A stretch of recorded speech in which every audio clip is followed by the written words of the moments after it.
Okay, welcome everybody. I am thrilled to be recording this talk for Cosmology at Home, this incredible conference format put together forward by Sean and Matthijs and the whole team. Thank you for giving me the opportunity to speak. This talk is based on work with Andrew Little on these two recent archive releases, and also because I will speak a little bit on AI safety work with for the IEEE standards, but obviously I don't speak for IEEE, and any mistakes are my own. Andrew and I put forward a DESI's evidence for evolving dark energy.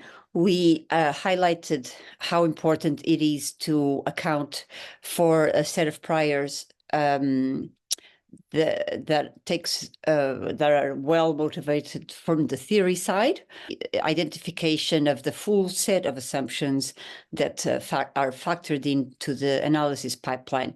In the article, we also argued that the phantom regime that was considered does not find a steady footing in canonical physics models. And Andrew will discuss this quite at length in his talk. So I will here take a slightly different approach, which is more or less take a standpoint of what is at stake when we do our work as cosmologists in this time, in this era.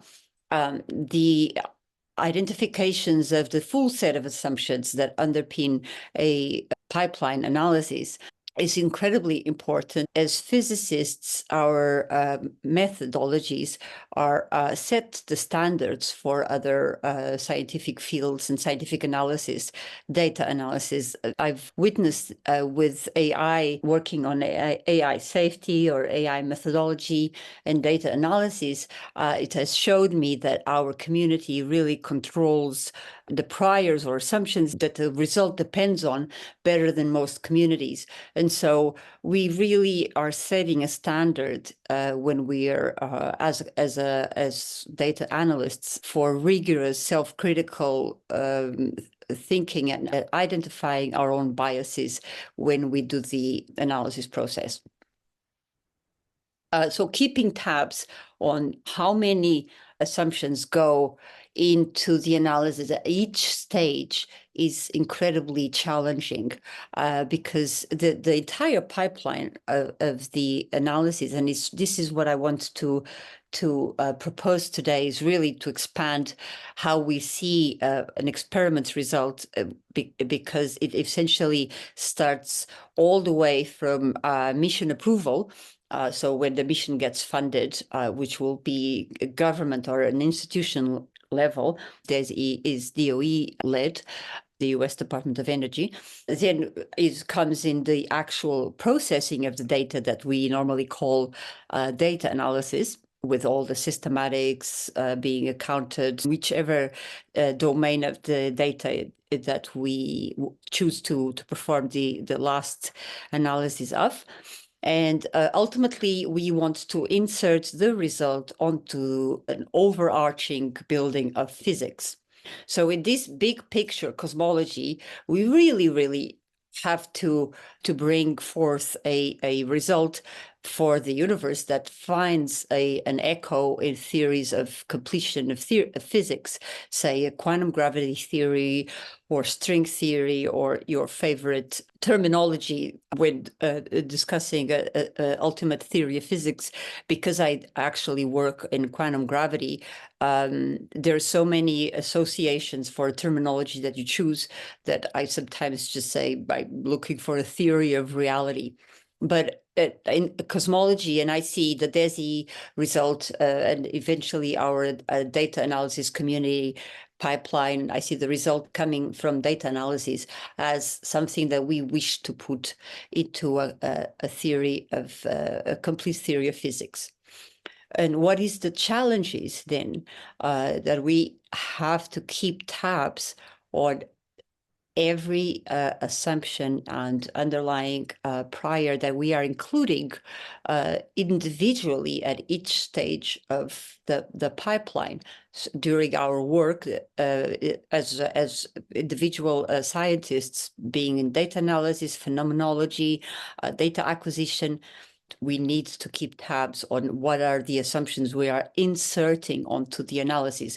The final result depends on the full set of assumptions, and those need to be exquisitely enumerated, listed, and carried forth as we proceed down the pipeline of data. What is really difficult for members of our community is to identify our own personal biases that we approach the data analysis process with. Everybody has personal biases. We're just human, and so it's not possible to be exempt from personal biases. But as scientists, being aware of these and rigorously identifying when a result or a proposition of our own is dependent, a result or a proposition of our own is dependent, being able to state what is our own what our own result that we're producing at the end of the day, what we have subconsciously inserted as a assumption or an ingredient that our final result depends on. That is really what being a scientist is about, that we're being ruthlessly able to identify where our internal thinking might be at fault, or even we might be biased, but we include that bias in being aware that we are bringing that biases onto the data analysis process. And then passing that on to the next part in the pipeline is an extraordinarily difficult task. And why is that? Because different parts of the pipeline, say from data acquisition all the way into choosing between phenomenological models, which one are the ones that we want to weigh or consider more strongly. It is incredibly difficult because we don't, most of the time, the different communities composing a data analysis pipeline do not speak even the same language. I find this again and again and again while going through very different communities, numerical simulations, or creating mock catalogs, or choosing to do a MCMC in the time domain, the map domain, or pixel. It's very difficult to understand each other. And I had this one experience once speaking to a Planck satellite computer scientist that was the satellite had not yet been launched, and I wanted to identify how the data would be analyzed. And we're trying to, for 3 hours, try to understand each other in terms of what this computer scientist was talking about and what was I referring to. And only after 3 hours did I realize that the computer scientist did not know what the spectral index nor the tensor to scalar ratio were. And despite being incredibly competent at their job, he just said, I don't even like physics. I'm a computer scientist. And so being aware that throughout the analysis pipeline today, we need competencies that are very different from actually what theoretical physics is about is incredibly important when we analyze the final result. We need to make sure that we are aware of all the assumptions that came into the result. And why is this so important? Because when we come to a massive error or a puzzle or a paradigm, like, for example, what we face with lambda CDM today. The universe has 6 parameters.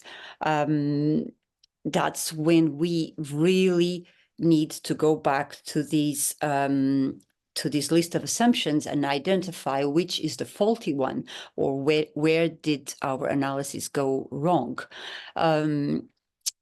And the problem while giving this talk today is that more and more I am convinced that our data analysis process is so long and so complex that in order to have a consistent articulation of all these pieces that factor in onto the data result, the final data, is incredibly difficult. And I believe that no professional is able to control or bear in mind or even have a level of knowledge of all these small contributions to the final result. For example, for the case of DESI, the team of researchers is incredibly competent in this, particularly on the internal scrutiny and probe criticism for systematics or uncertainties. It's extremely well evaluated, and I know this because I carried out the cosmology forecasts for the what was then called the Big Boss Survey, which became DESI. And so I worked with the researchers that I know that they're the best in their field. So there is at that level of scrutiny, we can have no one better to do their job. When we produce a data result that we didn't hope to be fed or to a phenomenology community for insertion onto their own theoretical work, we risk advising fundamental research in the wrong direction. This might have a science to dollar cost, which can be very not negligible, and we might also have simply our data result to be turned around at the door of, say, a string theory community or a whatever other choice of final theory community. So I will start to summarize while giving a little bit more motivation why this is important.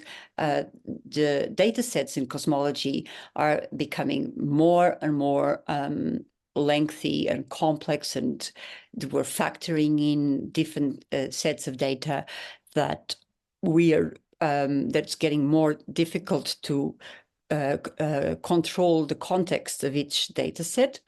But because of that, we need a consistent and a continuous articulation between all of these communities that are acquiring, putting their world's best expertise onto producing the best data result. And when we merge these results, we need to have a very good communication of what exactly, what are the conditions under which each individual data result holds. And when we put all the probes results together, we will determine the future of cosmology for the next decade at least. So that's the kind of discussion that is at stake. The solving lambda itself is of the nature of what I'm wanting to bring today. If indeed we find that the universe is lambda CDM and we're not able to measure extra parameters, the reason why it is so difficult to identify where did it go wrong, it is because we would need a professional that has, in order to solve lambda CDM, we would need a cosmology professional that has at the same time an exquisite knowledge of the by now very extensive body of data from multiple probes that we have today in cosmology. So this one professional would need to be very knowledgeable on the data sets that are so vast, while at the same time possessing an extraordinary control of each piece of theory. And by theory, I mean physics theory that has been put together over the last few centuries, say, if we want to understand where does the full body of physics is faulty today with lambda CDM. So this one professional would have to bear all the data results in mind and all the pieces of theory in mind, together with the origin of that piece of theory, and find, be it in the data or in the theory, where is the faulty assumption that we have taken in order to get to this conundrum. You will have to bear in mind all the pieces of this extraordinary puzzle to solve both the coincidence problem and the 10 to the 120 orders of magnitude problem. If we want to fully address lambda head on in a theory that we want to survive the coming centuries. I mean, nobody wants to solve lambda CDM only to be demoted as faulty, whatever solution we put together. We don't want it to be dismantled again in the coming, in the next decade or so. And lastly, if we have time in the discussion, I will describe a formulation of what we call a null result in our community, which is not exactly a null result. And as we move towards stage 5 experiments, I hope that we can view a null result, be it a confirmation of lambda CDM, as a very positive and needed result when we formulate new experiments for funding agencies.